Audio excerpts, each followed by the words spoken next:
Amigo. Yeah.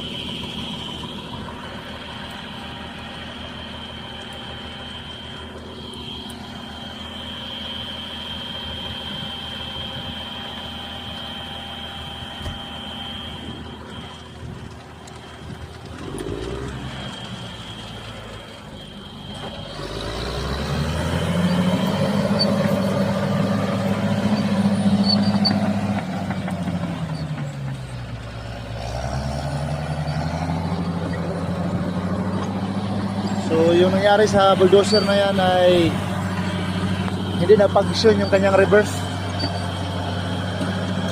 So yung ginawa natin dyan ay nagpalit tayo ng solenoid valve ng ng atras.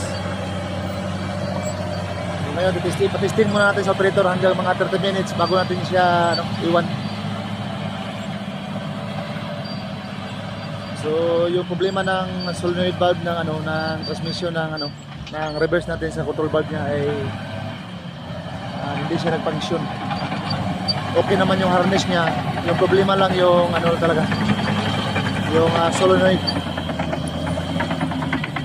So yan, kita nyo naman guys.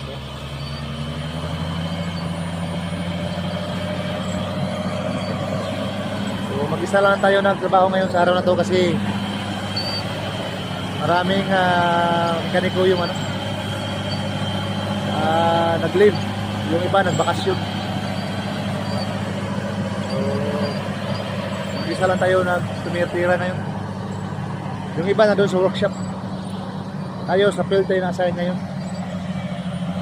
So kung mayroong masira sa field, tayo yung mag-attend sa machine.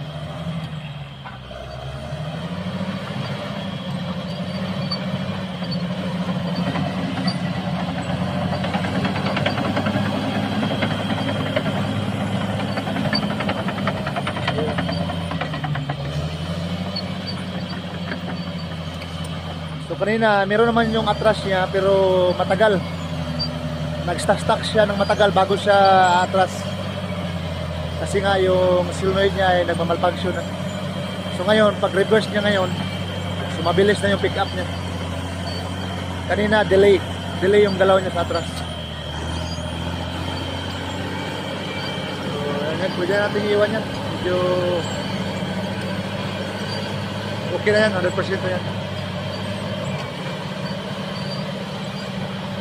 Yun lang guys, balik na tayo sa workshop.